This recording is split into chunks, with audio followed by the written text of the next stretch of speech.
Hello everyone, welcome to this channel. I recently got 3070 and I'm just impressed by how this performance is. I'm going to cover a lot of games with this card, and if you have that same card, feel free to subscribe. Let's start with the game. Currently I'm on 1080p, all ultra settings. I will show you the settings when I'm changing to 1440p. I just forgot to show it right now, but you can see the performance 108 and all that. Currently I'm at the end of chapter 1. So this is like the max performance you can get on high settings at 1080p. Once you go to very crowded area, city like area, it drops to 80 something. Currently I'm showing you the max setting, max FPS this setting can give you. It looks beautiful, but on a 1440p monitor it looks amazing. So let's change the settings. I will show you 1440p and the settings I was previously using. I will show you right now. Let's get down everything on ultra. I'm not going to change my texture quality settings on other resolution, because every time I do that I have to restart the game, which I don't want to. So this is native resolution, by the way. 1080p is also native, this is also native, and then I will show you 4K native. But currently you can see it looks amazing on 1440p because that's the monitor I have.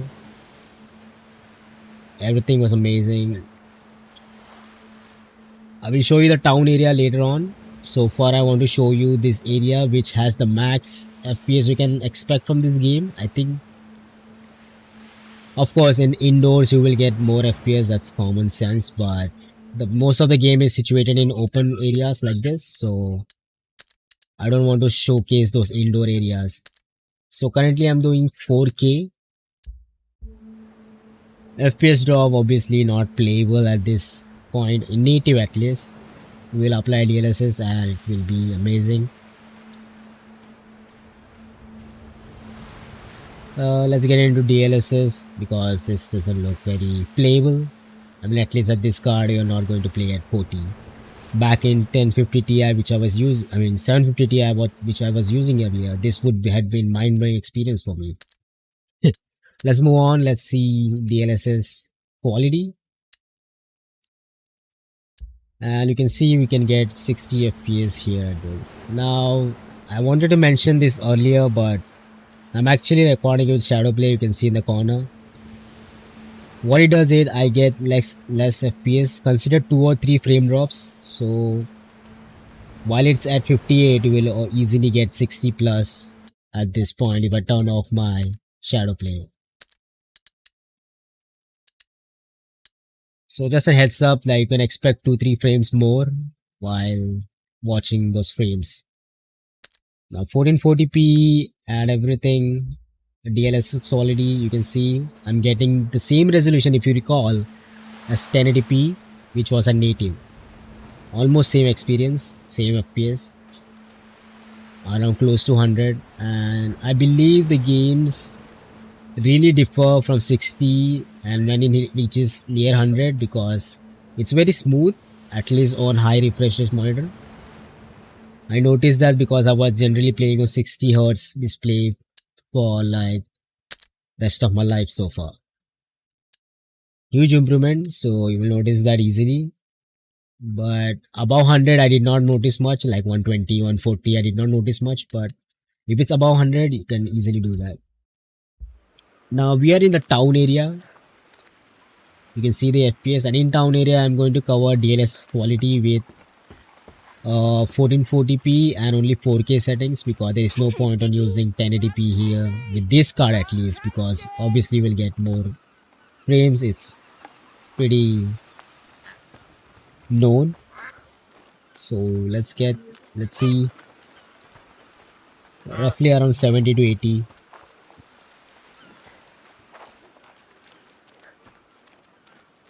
You can look at the temperatures, it's almost hitting 70. Power draw is there, everything.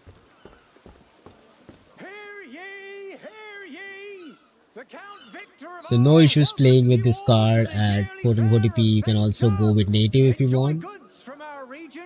Dlss Quality give you extra 10 frames in town areas. which is not a bad thing. Let's go into and change the settings a bit more. Currently we were on ultra. Let's try some high because this is exact setting I use. I prefer to use high. No point using ultra and get those choppy frame rates. That's just my thing. So in high settings, you will see I'm mostly above 80. In a free session of a shooting game. Tomorrow's event is the long So there we reach 80, 85. This can be a one example of closed areas where you can see more FPS, 82, 90. No, I'm here for the big cattle show tomorrow.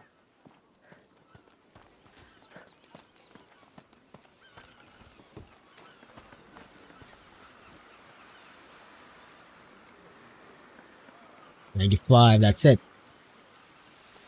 So really great. It's a 1440p card and it delivers. I think you will have no issues playing this game. If you're looking for 100 plus FPS, you have to turn down some settings, I guess, and you have to utilize more DLSS aggressively, which I won't cover in this video, but you are free to try if you have the same card. Now let's move on to 4K and let's see how this performs in 4K in case someone wants to play this game in 4K with this card. Let's move on to 4K. Same settings at this point, high quality. Pretty high, and again textures are gonna be ultra all the time because changing them requires restart, which I don't want to do. So let's see the frames. You can see it's around 50. Let me just increase the so that you can see it's around 50. Again, shadow play is in the works, so expect 3 frames more than that. I believe 3 frame is the loss when I'm using shadow play. So you can see on Dlss Quality 4K it's playable. If you want to play around 50 or 60, you can easily get 60 if I turn off that shadow play. But that's up to you. If you want to play this game at 60 FPS or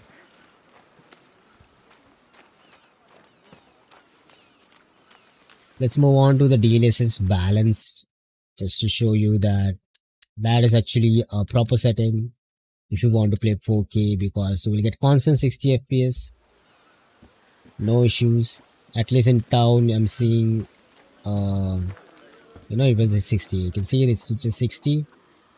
Good experience. If in town itself it is just 60, then you will have no issues with outdoor areas. Currently I was just watching what the red light is. Basically just I think it's a story progression thing. I did not proceed further just to record this and show you the benchmarks. That's it for the performance of this card. Let's see the power draw, like how much it draws when in stock and undervolt. This setting, this test is done on 1440p. I believe this is an application of my PSU which tracks electricity, how much power is drawing overall. Max it reaches 380. You can see here if it's visible, 380 it reaches. I'll try to zoom in just to show you. Now let me apply some undervolt. Applied some undervolt and you can see the it drops to almost 80 watts easily, and temps also drops. Temperature it sticks around 60. Usually it was 68, 70 if you can recall. I will show you both stock and undervolt performance right now. You can see 1440p, quality DLSS, and almost everything on high. This is the setting I usually play, so I stick to this just to give you a general idea. Now let's see the performance difference. You can see both side by side. Temperature 68 on the stock and 61 at the undervolt. Below the undervolt settings, you can see the power draw itself. There's also GP utilization also different, but the frames are almost close. Hear ye, hear ye. And if I turn down my shadow play, it will get 2-3 frames boost, so consider that as well. So that's it for this video. If you like, subscribe for more such power draw, undervolt, performance and all that stuff for 3070. Now we'll see you next one. Thanks for watching. See ya.